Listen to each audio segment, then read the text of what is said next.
রাতে ঘুমানোর সময় আমার স্ত্রী যখন আমার বুকের উপরে এসে শুয়ে পড়ল, তখন আমি বেশ বিরক্তি নিয়ে ওকে বললাম, সারাদিন কাজ করে রাতে তোমার জন্য একটু শান্তিতে ঘুমাতেও পারি না।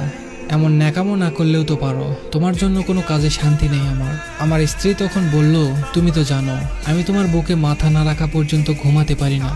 তুমি যত যাই কিছু বলো না কেন, আমি তোমার বুকেই মাথা রেখে ঘুমাবো। রেগে গিয়ে বললাম, তুমি মরে গিয়েও তো আমাকে মুক্তি দিতে পারো, রোজ রোজ এমন অশান্তি আমার আর সহ্য হয় না। এমন একটা বস্তা গায়ের উপর থাকলে কি কেউ ঘুমাতে পারে? মন খারাপ করে আমার স্ত্রী বলল, আমি তো শুধু রাতের বেলায় বুকে ঘুমাই, আর তো কখনো জ্বালাতন করি না। আমার মাথা ব্যথা করছে, একটু হাত বুলিয়ে দাও। এই কথাটা বলে আমার হাতটা নিয়ে ওর কপালের উপর রাখলো। হাজারবার বলার পরেও, এমনকি গায়ে হাত তুলেও ওর এই স্বভাবটা আমি কোনোদিন পরিবর্তন করতে পারিনি।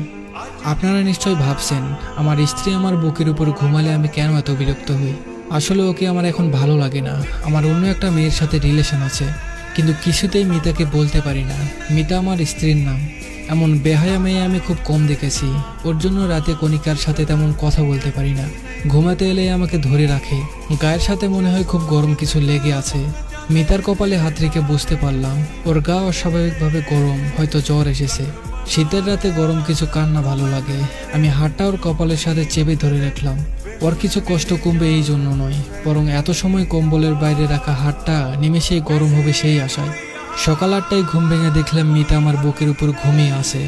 গায়ে হাত দিয়ে বুঝলাম গা রাত থেকেই অনেক বেশি গরম হয়ে আছে। কয়েকবার ডাক দিলাম, কিন্তু কোনো সাড়া দিল না। ওকে বুকের উপর থেকে সরাতে গিয়ে খেয়াল করলাম আমাকে বেশ শক্ত করেই ধরে আছে। তবুও ফ্রেশ হতে চলে গেলাম, কিন্তু মিতার অবস্থা ক্রমশই খারাপ হচ্ছে। তাই ওকে নিয়ে হাসপাতালে গেলাম। ডাক্তার বলল ওর অবস্থা এখন বেশিই খারাপ, এখনই আইসিইউতে ভর্তি করতে হবে। কিন্তু আমি ওর জন্য এত টাকা নষ্ট করতে পারবো না, তাই সাধারণ মহিলা ওয়ার্ডে ভর্তি করে দিয়ে চলে আসলাম।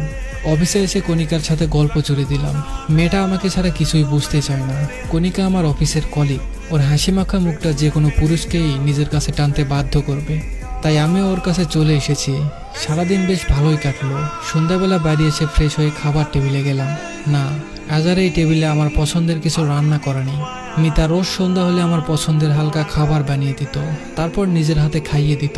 কণিকার সাথে রিলেশনে যাওয়ার পর একদিন বলেছিলাম, তোমার আমাকে খাইয়ে দিতে হবে না, নাকি বিষ মিশিয়ে এভাবে খাওয়াতে আসো আমাকে। এরপর থেকে আর কখনো খাইয়ে দিতে দেখিনি। রান্না করে টেবিলে গুছিয়ে রাখতো।